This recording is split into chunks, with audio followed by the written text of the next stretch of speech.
First Corinthians 7. Now concerning the things whereof ye wrote unto me, it is good for a man not to touch a woman. Nevertheless, to avoid fornication, let every man have his own wife, and let every woman have her own husband. Let the husband render unto the wife due benevolence, and likewise also the wife unto the husband. The wife hath not power of her own body, but the husband, and likewise also the husband hath not power of his own body, but the wife. Defraud ye not one the other, except it be with consent for a time, that ye may give yourselves to fasting and prayer, and come together again, that Satan tempt you not for your incontinency. But I speak this by permission, and not of commandment. For I would that all men were even as I myself, but every man hath his proper gift of God, one after this manner, and another after that. I say therefore to the unmarried and widows, it is good for them if they abide even as I. But if they cannot contain, let them marry, for it is better to marry than to burn. And unto the married I command, yet not I, but the Lord, let not the wife depart from her husband. But, and if she depart, let her remain unmarried, or be reconciled to her husband, and let not the husband put away his wife. But to the rest speak I, not the Lord. If any brother hath a wife that believeth not, and she be pleased to dwell with him, let him not put her away. And the woman which hath an husband that believeth not, and if he be pleased to dwell with her, let her not leave him. For the unbelieving husband is sanctified by the wife, and the unbelieving wife is sanctified by the husband. Else were your children unclean, but now are they holy. But if the unbelieving depart, let him depart. A brother or a sister is not under bondage in such cases, but God hath called us to peace. For what knowest thou, O wife, whether thou shalt save thy husband?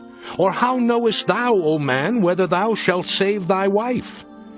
But as God hath distributed to every man, as the Lord hath called every one, so let him walk. And so ordain I in all churches. Is any man called, being circumcised? Let him not become uncircumcised. Is any called in uncircumcision? Let him not be circumcised. Circumcision is nothing, and uncircumcision is nothing, but the keeping of the commandments of God. Let every man abide in the same calling wherein he was called. Art thou called being a servant? Care not for it, but if thou mayest be made free, use it rather. For he that is called in the Lord, being a servant, is the Lord's free man. Likewise also he that is called, being free, is Christ's servant. Ye are bought with a price. Be not ye the servants of men.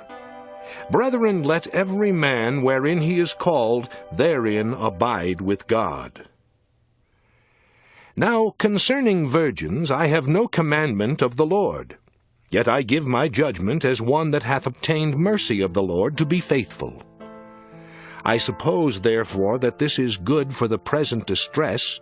I say that it is good for a man so to be.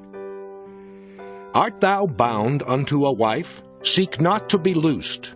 Art thou loosed from a wife? Seek not a wife. But, and if thou marry, thou hast not sinned. And if a virgin marry, she hath not sinned. Nevertheless, such shall have trouble in the flesh, but I spare you. But this I say, brethren, the time is short. It remaineth that both they that have wives be as though they had none, and they that weep as though they wept not, and they that rejoice as though they rejoiced not, and they that buy as though they possessed not, and they that use this world as not abusing it, for the fashion of this world passeth away. But I would have you without carefulness. He that is unmarried careth for the things that belong to the Lord, how he may please the Lord. But he that is married careth for the things that are of the world, how he may please his wife. There is difference also between a wife and a virgin. The unmarried woman careth for the things of the Lord, that she may be holy both in body and in spirit. But she that is married careth for the things of the world, how she may please her husband. And this I speak for your own profit, not that I may cast a snare upon you, but for that which is comely, and that ye may attend upon the Lord without distraction. But if any man think that he behaveth himself uncomely toward his virgin, if she pass the flower of her age, and need so require, let him do what he will, he sinneth not. Let them marry.